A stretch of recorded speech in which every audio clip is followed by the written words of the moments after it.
Welcome to the Unstuck and Happy podcast. We all get stuck, but how long you stay there is up to you.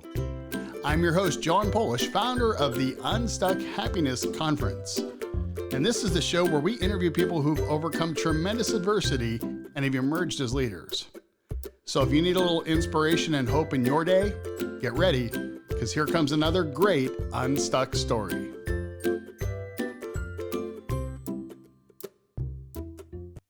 So I love when I get the opportunity to talk to people who have turned their pain to positive.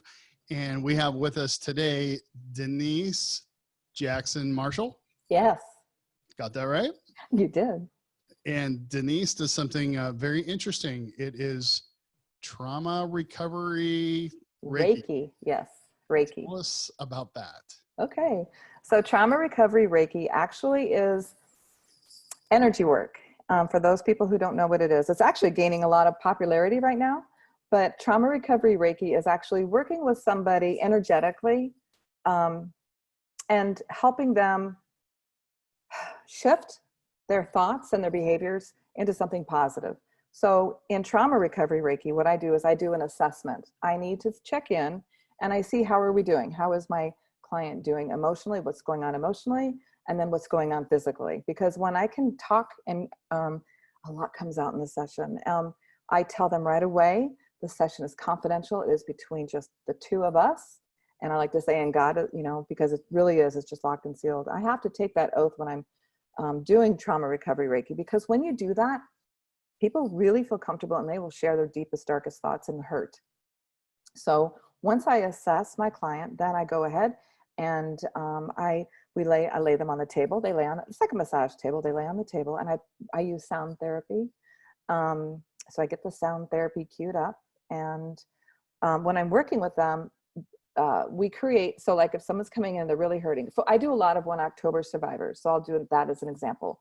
Someone who was in that horrific scenario saw horrible things, and they will have flashbacks. They can't sleep at night. They'll hear noises that scare them and make them actually dive under a table. And it's really hard for people to understand, when you're with somebody, like, why are they doing all this? So it's actually to listen to them, to hear their hurt and to hear their stories, and then to shift it.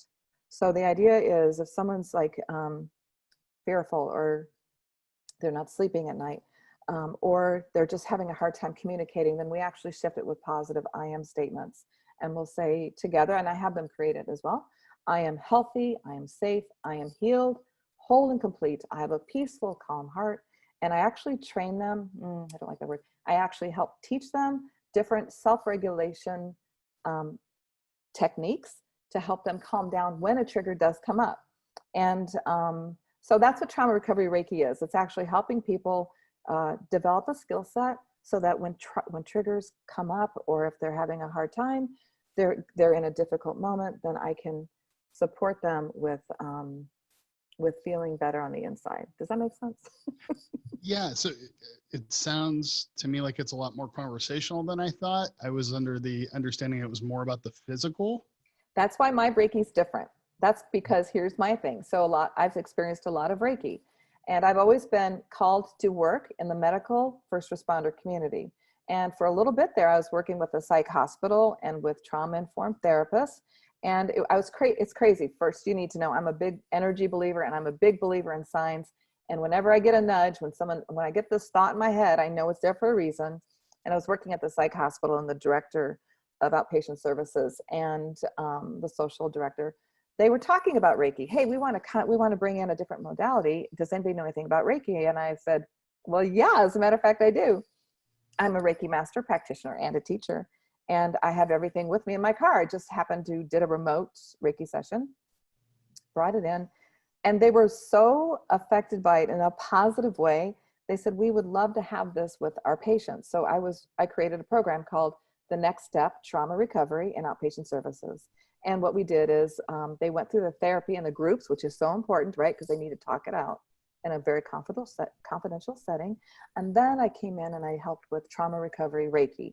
So I did my whole protocol, did the assessment, checked in on them, and I kept really great notes because I was called in a few times during their outpatient services.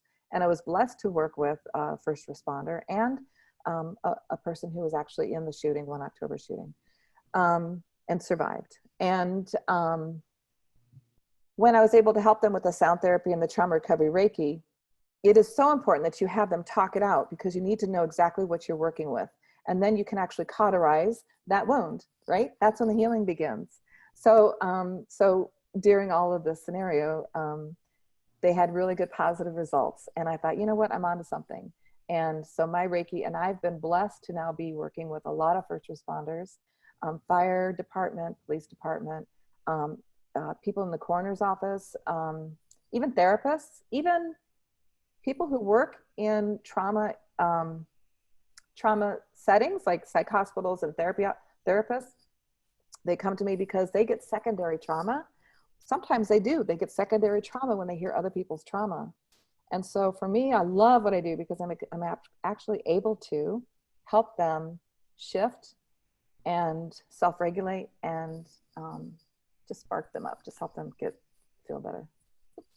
Nice. And we're working with a lot of the same population. I've done some work with 1 October as well, ongoing stuff with them. Mm-hmm. And it's very interesting to be able, it's awesome to see that shift in people. Yes. Yes. You can see the mindset and the perspective start to change. You know what? And that right there, because it's ongoing, it's cumulative. So you can't just do one session, it's cumulative. And I will tell you, I have seen lives change, and it's not me, because whenever someone comes in for work, they have to opt in, John, because I can't do Reiki on somebody who doesn't want it. I can't help someone get better if they don't want it. But when they're ready, oh my goodness, it is glorious to see someone's life change, where they're sleeping through the night, where they are working through their triggers. And once they're my client, they can call me and text me, I need help right now. And I stop what I'm doing, because it's ongoing. We have a tribe of people. You're part of the tribe too. We are all connected. We have a responsibility. If we're handpicked to do something special, like you do, then we are obligated to support them and help them. Correct? Right? Right. So, and it's beautiful.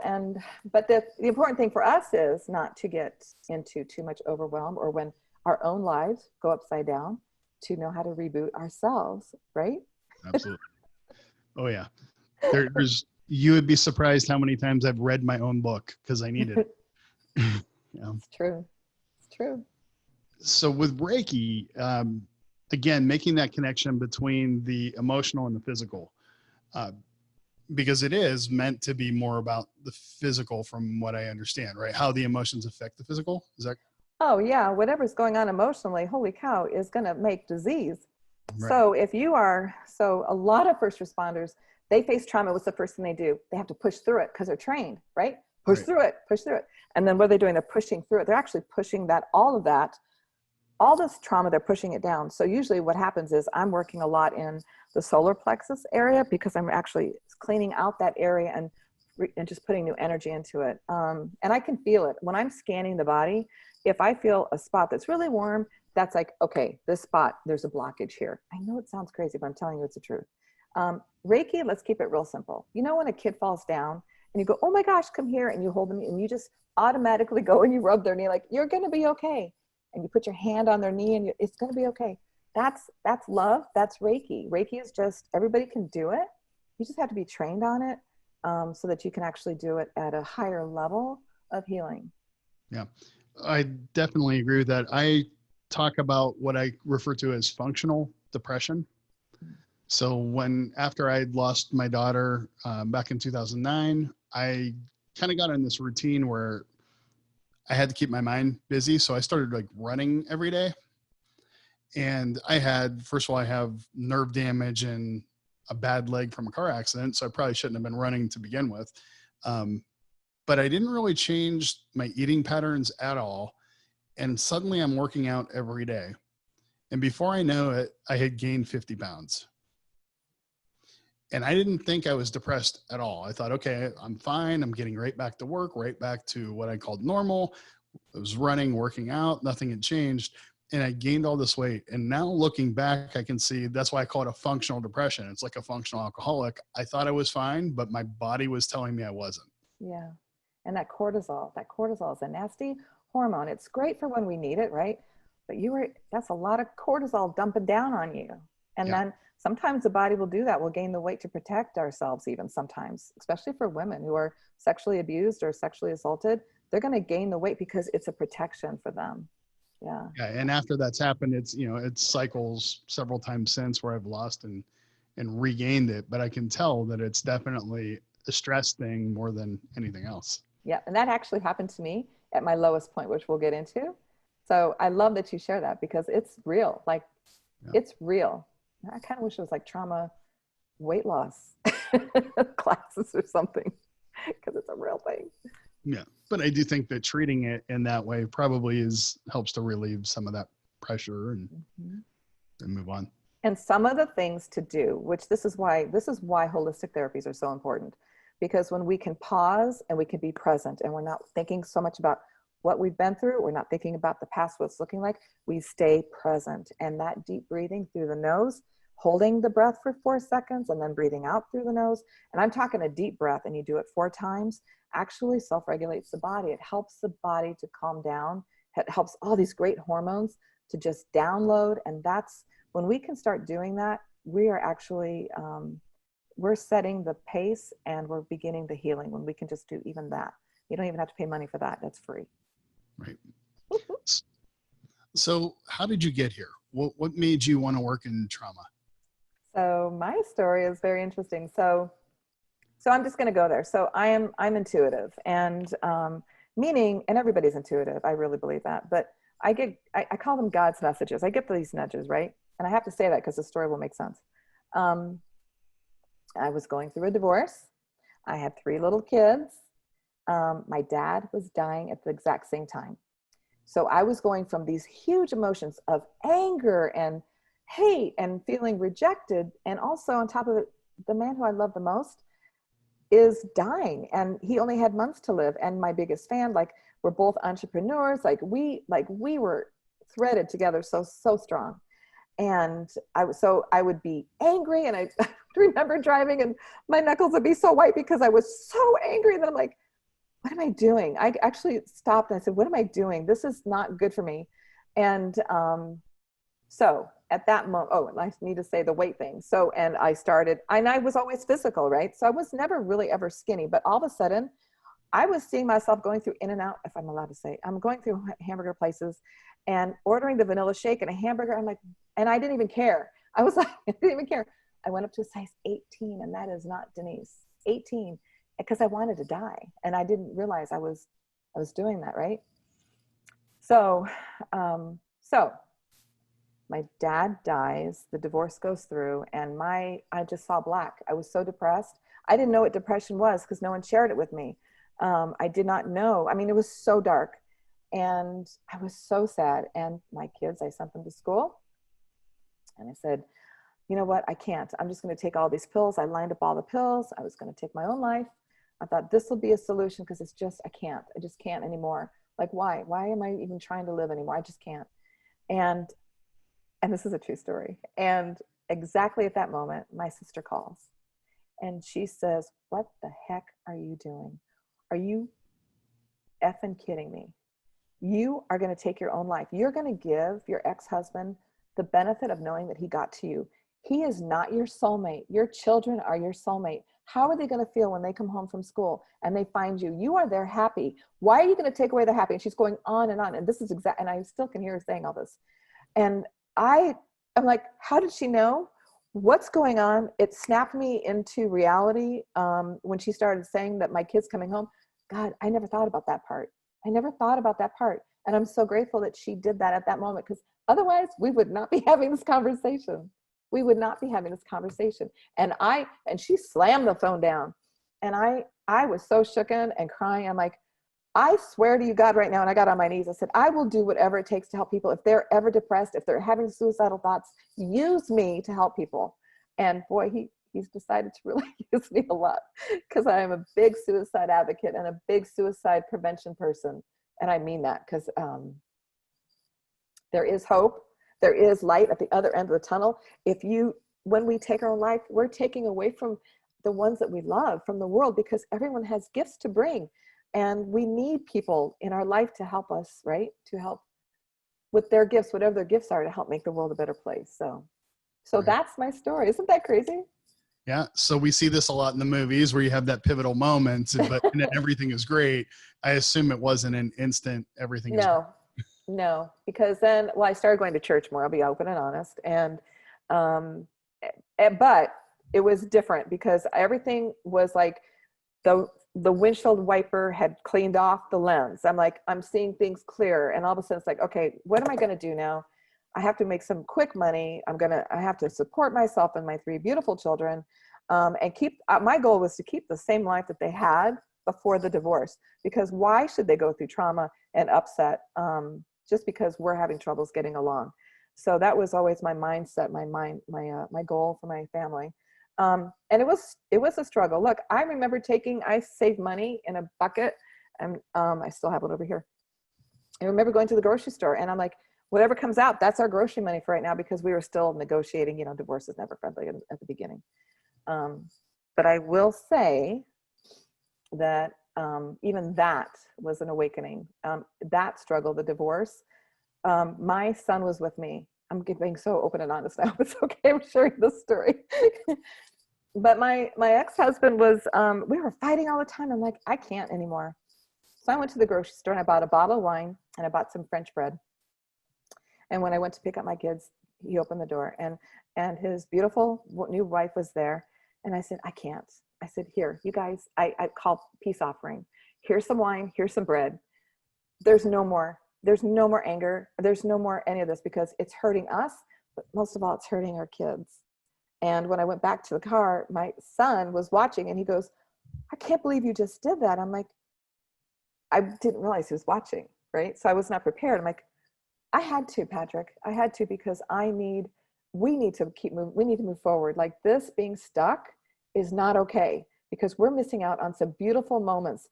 Look, and what happened is, after that, it was like the gates were open. So now as a family, we could do functions normal. And guess what? My grandson's born, and we can get together, and we can all get together now. And there's no animosity. There's none of that, because I chose to shift. I chose to get unstuck, and it's made a big difference, even in my life. Like, because I wasn't like always being hurtful. I call it woundology. Sometimes you meet people and the first thing they say out of the mouth is, oh, this happened to me. And you're like, oh, wow, I'm really sorry. But they're kind of stuck because they keep talking about it. That kind of feeds them. There's too much living to do out there than to keep repeating that woundology. Yeah. I actually hate those get to know you conversations, because people ask those questions and I know that my answers are going to sound tragic and I don't feel tragic. And so that's one of the things after experience a tragedy is you almost feel like you're responsible for the other person's emotions when they hear what's going on. Right. Yeah. And for me, it was something as simple as I meet somebody and they're like, oh, do you have any children? To me, that was the worst question someone can ask, because yes, but she's not here, she's passed. So how do you answer that without getting into a story that is going to put the other person in tears? Right. Now I have to feel bad that they feel bad, Right. But what the cool part about that, John, is that when you share your story and when you share the love that's behind that, right, and the hurt and be real and truthful, it really could help them. Because what if, this happens to me all the time, what if that person also has lost somebody, right? Now you have 2 souls coming together and you're actually doing the good work together. Yeah. And honestly, that's one of the reasons I started doing what I do and like putting together the Unstuck conferences, because we'll get, 8 to 10 speakers together who've all had some sort of tragedy. And I call it kind of TED Talks meets chicken soup for the soul. And what ends up happening is people will show up to hear a friend speak, and then suddenly they'll hear something that is very similar to what they're going through from a completely different speaker. Yeah. And so you just watch as people's lives are changed, just because you never know what someone's going through. Exactly. Yeah. And also to listen. So, because when you're doing this work, it's always about, I need to call so-and-so. You pick up the phone and you call, because you're actually in it now. You're in it and you're being handpicked. So I believe in God. I'm a Christian woman. So I believe that when we go through our trauma, when we go through those dark times, that's God, the Holy Spirit, universe, whatever you want to call it, working in you. And then when you're not better, I don't know, sometimes people, when you're when you're healed, when your healing journey has got closure a little bit, now you can actually it works through you so you can help other people. Yeah, I found there's actually kind of a sweet spot there between talking about things and not. It's like you have to have that time to process before you can share. And then once you start sharing, like me sharing now, I don't feel like there's anything sad about when I share. Right. But had I started talking about it right afterwards, it would have been. Mm-mm. So there's got to be that point where you've healed yourself and then you can go help others. I need to tell you something. I have never really said that story out loud, by the way, my Unstuck story. Like I share it with my clients when they're going through dark times, so they know and I can relate with them. My mom, I remember doing a seminar for women, Unleash Your Heart's Desire with the local hospital here. And I shared that story. My mom was in the back and she just was like, and I'm like, yeah, I know, it was so hard to process and to go through all that. And my mom was like, I had no idea. But I was able to talk about it. And I wasn't, but like you said before, oh, it was so hard. So hard. My dad, he's so cool. So my dad has passed, and I'm just going to go there. He sends signs. So if you have a loved one who has passed over, I'm a big believer in signs. Look for signs. For him, he always sends me a balloon, and I'm not even making this up. Like I have so many pictures. Literally, I was in my pool. Can I keep talking? Is it okay? Go for it. So I was in my pool, and I was just tearing up for some reason. I was just so sad. And I'll be honest, I was drinking a Jack and Coke, and I'm just sad. And all of a sudden this heart-shaped balloon pops up over the wall and is right in front of me. I'm like, no one would believe this. No one would believe this. I'm trying to kind of get to the phone and I couldn't. And this balloon went straight up, and tears. I just knew it was my dad saying, it's going to be okay. Stay positive. You're on the right track. And until it was a dot, it went away. And all the time, these balloons pop up. Listen to your signs and look for the signs when your loved one crosses over, because they really do like to tell you. They like to tell you that they're okay and they're with you. And yeah. Very cool. Yeah. My ex-wife, after we lost our daughter, it was one of those moments where it was a cloudy day and you could see the sun kind of like a ray of light coming out of the cloud. And she just looked and she goes, that's Abby right there. And now I notice it all the time. Oh, good. Mm-hmm. And it gives you hope too, Yeah, that's beautiful. Yeah. I love her name, Abby. Thanks. It was actually my mother's name was Gail. Literally, we found out we were expecting, and like that was the last conversation I had with my mom, was to tell her we were having our daughter, and then my mom passed, so we named her Abigail after my mom. So, wow. Right. And this is something I have not said publicly either, because I'm not really, I wouldn't say super spiritual like that, but I do believe you get signs. And I remember being in the hospital with my daughter. She was kind of in and out a little bit there towards the end. And I remember looking over at the edge of the bed and seeing my mom standing there, who had passed about 7 months earlier. Yeah, it happens. Yeah. I'm grateful that you got to experience that. So important. Mm-hmm. So tell me a little bit about that in-between time. So clearly you had that transformation and you were going to look on the positive. Yeah. And I ask you this because thank you, first of all, for sharing that story. You're welcome. You probably wouldn't be surprised, but how many women, mothers, have that same exact experience? I've heard that story at least twice in the last month. Wow.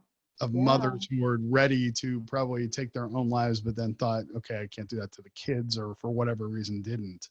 Right. And divorce, I think, can be extremely tragic and one of the most painful things. And so I can see that happening. But then I also know that when you made that decision, there was probably a long adjustment period there. Yes.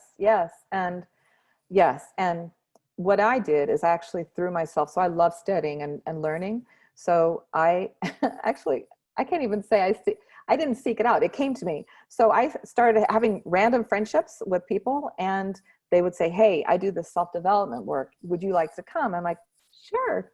And then I started doing one after another, and went all the way through the whole. It's called Psi seminars. I went through all of them, but I learned a lot about how to stay in the lane of positivity and how to keep shifting your thoughts so that you can become more productive. And what is your gift? And keep using that. So I did that work, and then I decided, I really do. My hands always get warm. When I was a little kid, we would do in youth group, we would hold hands, and my hands would get so hot. And I was always so embarrassed, but now I know my hands get warm. When you do Reiki, if you ever come over for Reiki, my hands get really, really warm because I'm pulling down this energy, universal energy, correct? And so now I welcome it. I'm embracing it. But so I decided to learn more about Reiki, and then I fell in love with it, and I could feel my calling. And then I'm also a graphic artist, right? And I do writing. So I thought, you know what? I'm a big believer in the internet because the internet is energy. And if anybody for one moment says, I don't want to do Facebook, or I don't want to have a website, I'm going to say, you know what? You're so blocking all the positive energy that could come in to support your abundance and great relationships and opportunities. So I use the internet a lot. I do a lot of social media for some of my clients and a lot of branding and that kind of stuff, because getting the message out is so important. The true, real message, though, that's the thing. It has to be true, because if you do anything, people will feel it, and you're discredited. It has to be the real deal. So, yeah. It's interesting that you made that connection between energy and the internet, because I hear so many people complain about nothing but negativity online. But I look at, kind of the old Jim Rohn saying, you're like the 5 people you hang around the most. And one of the things for me, it's almost the complete opposite. Because I hang around I'm very involved in motivational speaking world and self-development world. It's almost like I look online and everybody in the world is super excited that they're stuck at home and not making any money or seeing any people. It's like almost too positive. Well, at one point you're like holding a card, like, okay, let's be real for a second. It can't be that great.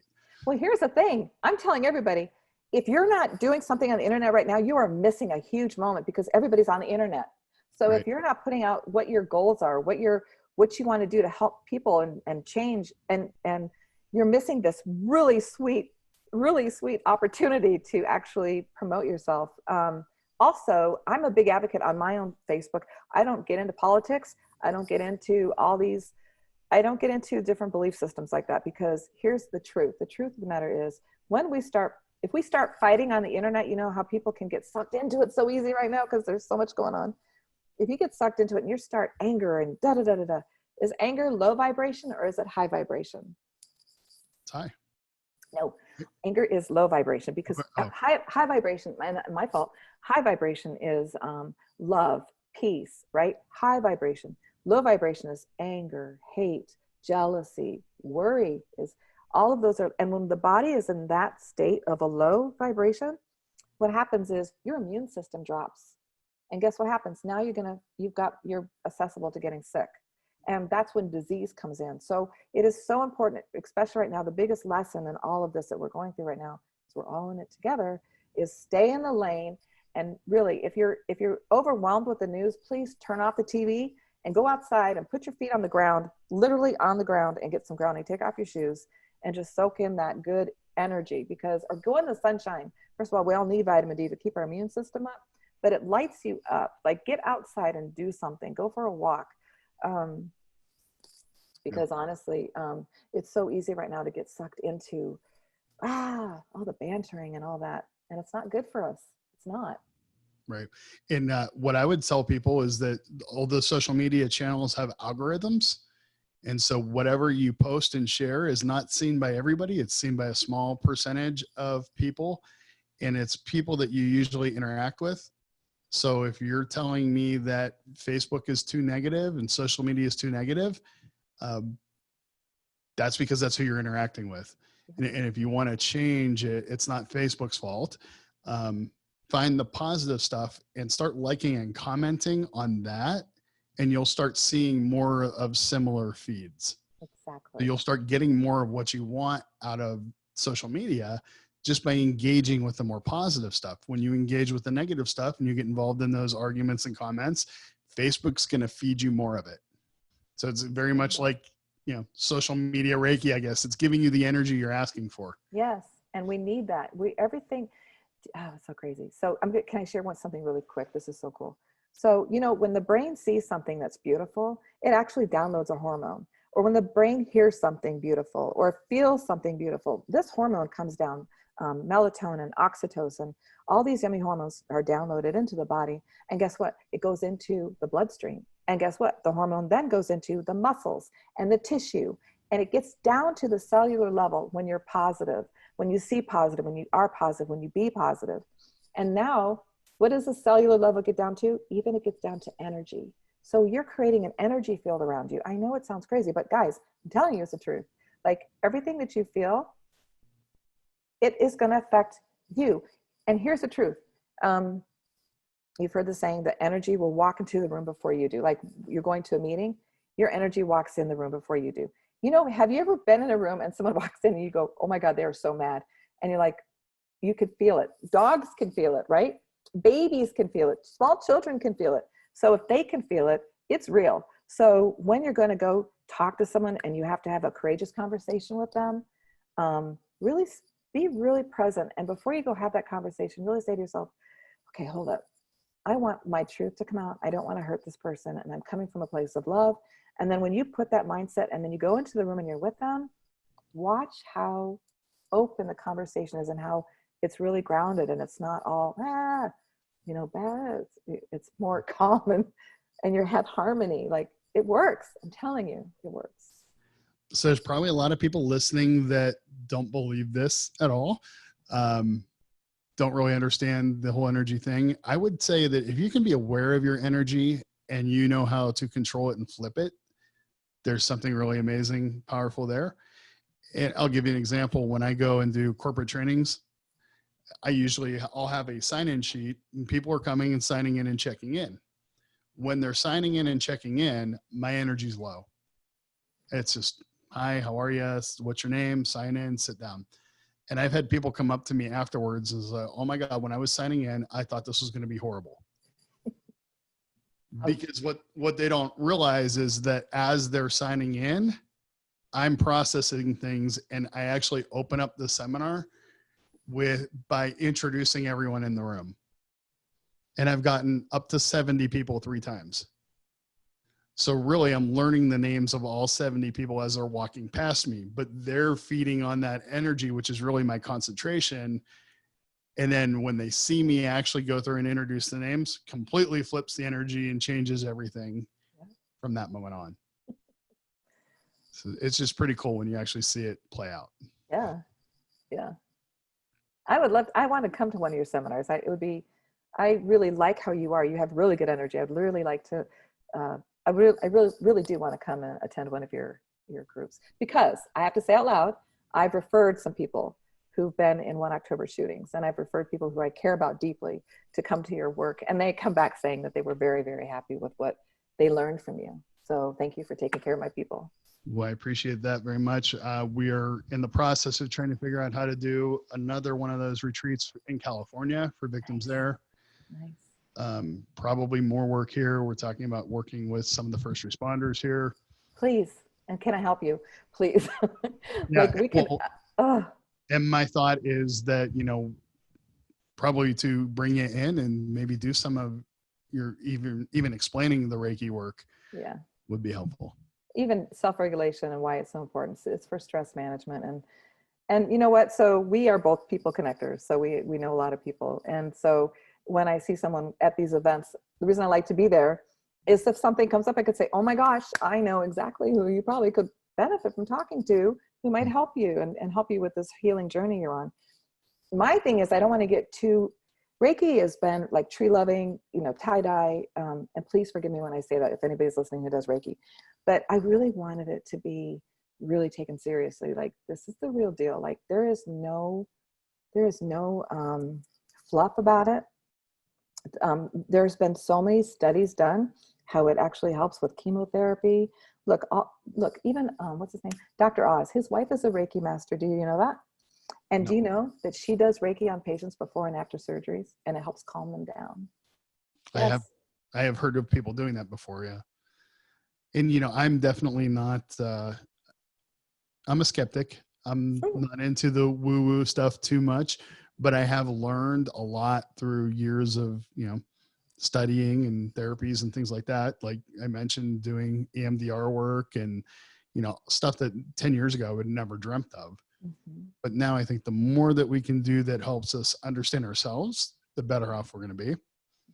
And really without drugs, it's drug free too. That's the thing. Oh my gosh, no more opiates. Like, Oh yeah. So, and people have mentioned that to me before. I've gone through some serious tragedies a couple different times in my life. And the first solutions, well, go get on medication. Why? At the end of the day, that doesn't solve it. I understand myself and what's going on. So I do believe there's a time and place for medication, but I think if we can get to the issues before it sets in, where we need that, medication is to heal disease, and we can get to that before disease sets in. And that's where alternative medicines, I think, are great. Yeah. And I want to be really clear. So sometimes when we have someone who's having like psychotic episodes, right? And I'm not a doctor. I have a disclaimer, I'm not a doctor. But when we are having real like bipolar, we're having issues, and yes, medication can be helpful. And so that's really important. However, my mom is 80 years old and she's having an SL5 joint issue in her spine. And they keep saying, take some opiates. And I'm like, no, because first of all, you might forget and overdose, or I don't want you getting addicted to them. So we're finding alternatives, and that would be a CBD oil without THC. So it's drug-free. It's just the oil from the plant.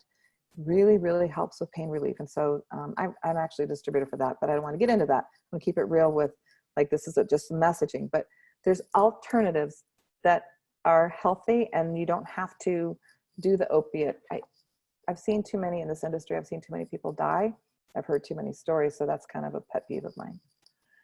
Try to find holistic therapies. Yeah. For pain and emotional issues. Yeah. And it's funny to think that I even speak about emotions now, if you knew me 10 years ago, but one of my nieces recently, we were talking, we were in a pool, and she's like 12 years old. We were playing around, and she looks at me and she goes, so let me get this straight. All you do for work is talk about feelings, right? I'm like, okay. But helping people understand where those feelings come from prevents a lot of problems down the road. And that's what it's really all about. Yeah. And I love that she said that. Like, she put it in a nutshell. She's like, yes, that's beautiful. Yeah. Made me question myself for a minute, but yeah. Okay. Well, because when you can talk about it, there's talk therapy, and there is a gift on that. Swedish studies show that even writing and journaling out your story helps heal so much better, sometimes than therapy even. So, yeah, it's a big part of what I do too, is have them do a lot of writing and actually getting it out there. So, and sound therapy, music. I'm a big believer in sound therapy. I actually have this program that I use. So I have sound therapy that I use in my Reiki, but I actually layer it with frequencies. And the frequencies are exactly like 528 hertz. They're different frequencies to help with elevating the body. So the vibration of the body. So for circulation, for depression, if someone is needing help with their heart chakra, I don't want to get too crazy into all that because I know some people don't understand all that, but it works. It works. I'm telling you, like, they love it. My clients love it. I've done over, I think, 7,000 sessions now.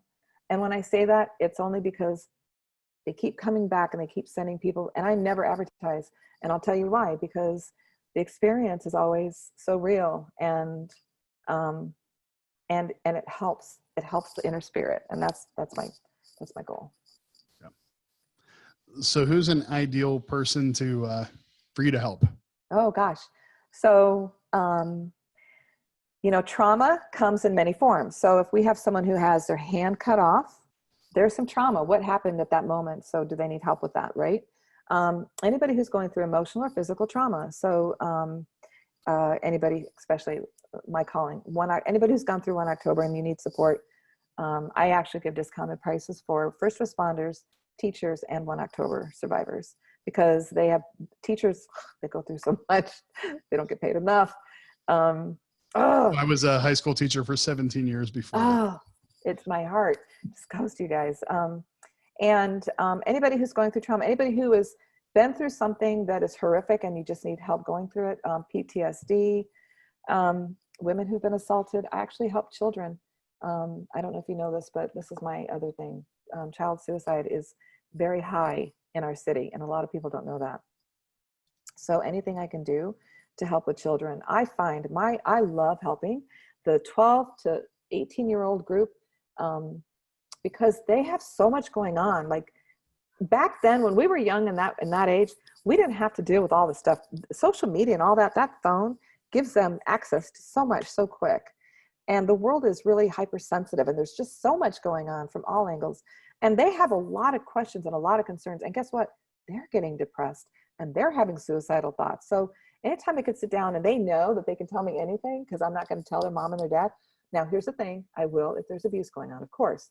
But that they're locked into the room and they can share their heart in a safe place. Oh my gosh.